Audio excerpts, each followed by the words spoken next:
ദൈവം തന്റെ പുത്രനെ അഭിഷേകം ചെയ്തത് കർത്താവ് ലോകത്തോട് ഒത്തുതീർപ്പ് ചെയ്യാത്തത് കൊണ്ടാണ്.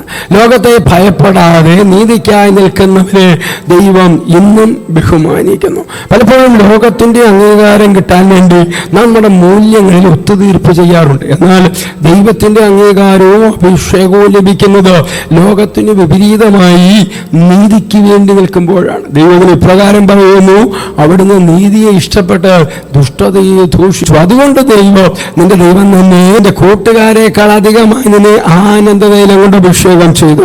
സങ്കീർത്തനങ്ങൾ 45:7. ബൈബിളിലെ ദാനിയേലിന്റെ ജീവിതം ഇതിന് ഉത്തമമായ ഒരു ഉദാഹരണമാണ്. രാജാവിന്റെ ഭക്ഷണവും പാനീയവും കഴിച്ച് അശുദ്ധനാകാൻ അവൻ തയ്യാറായില്ല. ലോകത്തിന്റെ ആഡംബരങ്ങളോടോ നിയമങ്ങളോടോ അവൻ ഒത്തുതീർപ്പ് ചെയ്തില്ല. സിംഹക്കുഴിയിൽ എറിയപ്പെടുമെന്ന് അറിഞ്ഞിട്ട് അവൻ ദൈവത്തോടുള്ള വിശ്വസ്തതയിൽ ഉറച്ചു നിന്നു. ആ ഒത്തുതീർപ്പില്ലാത്ത നിലപാടാണ് ദാനിയേലിനെ ബാബിലോണിലെ സകല ജ്ഞാനികളെക്കാളും ഉയരത്തിൽ ദൈവത്താൽ ബഹുമാനിക്കപ്പെടാൻ കാരണമാക്കിയത്.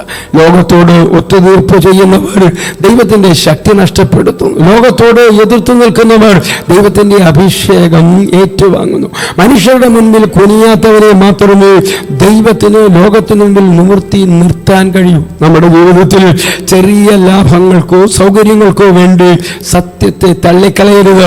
ലോകം നിങ്ങളെ ഒറ്റപ്പെടുത്തിയാലും നീതിക്കായി നിൽക്കുക. എൻ്റെ ഉപദേശം ഇതാണ്: ലോകത്തിന്റെ കയ്യടി നേടാൻ ശ്രമിക്കാതെ ദൈവത്തിന്റെ പ്രസാദം നേടാൻ ശ്രമിക്കുക. ഒത്തുതീർപ്പുകളില്ലാത്ത ഒരു ജീവിതം നയിക്കാൻ നിങ്ങൾ തീരുമാനിച്ചാൽ ദൈവം നിങ്ങളെ മറ്റുള്ളവരുടെ മുമ്പേ പ്രത്യേകമായി വേർതിരിക്കുകയും തന്റെ പരിശുദ്ധയാത്മാവിനാൽ അഭിഷേകം ചെയ്യുകയും ചെയ്യും. നീതിക്കായി നിൽക്കുന്നവരെ ദൈവം ഒരിക്കലും ലജ്ജിപ്പിക്കുകയില്ല. ക്രിസ്തുയേശുവിലൂടെ നിത്യതയ്ക്കാവുന്ന ഒരു നല്ല ദിവസം ആശംസിക്കുന്നു.